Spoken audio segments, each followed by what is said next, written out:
কুড়িগ্রামের চিলমারিতে ব্রহ্মপুত্র নদের তীরে সনাতন হিন্দু সম্প্রদায়ের ঐতিহ্যবাহী অষ্টমী স্নান সম্পন্ন হয়েছে। এতে লাখো মানুষের সমাগম ঘটেছে। শনিবার উপজেলার রমনা নৌবন্দর থেকে জোরগাছ পুরাতন বাজার পর্যন্ত প্রায় 5 কিলোমিটার এলাকা জুড়ে ব্রহ্মপুত্র নদে স্নানের আয়োজন করে পূজা কমিটি। প্রতি বছর চৈত্র মাসের শুক্লপক্ষের অষ্টম তিথিতে চিলমারির ব্রহ্মপুত্র নদের তীরে প্রাচীনকাল থেকে এই মেলা অনুষ্ঠিত হয়ে আসছে। বাংলাদেশ পূজা উদযাপন কমিটির চিলমারি উপজেলা শাখার সভাপতি শচীন্দ্রনাথ বর্মন জানান, শনিবার ভোর 4টা থেকে সন্ধ্যা 6টা পর্যন্ত অষ্টমীর প্রহর থাকলেও স্নান করার উত্তম সময় ধরা হয়েছে শনিবার সকাল 7:35 থেকে 10:03 পর্যন্ত। প্রতি বছর দেশের বিভিন্ন জেলা থেকে হাজার হাজার পুণ্যার্থী এখানে আসেন। এবছরেও প্রায় 5 লাখ পুণ্যার্থীর সমাগম হয়েছে। স্নান করতে আসা কয়েকজন জানান, গত বছরেও আসছিলাম, এবারেও অষ্টমীর স্নান করতে এসেছি।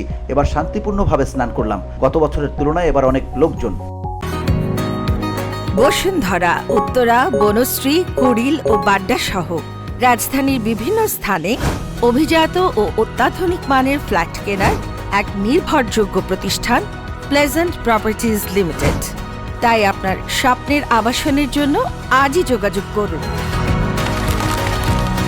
Pleasant Properties Limited, where destiny matches eventually.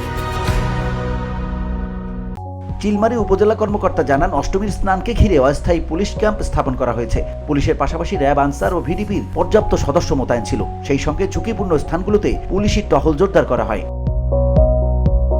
VOD Bangla news desk.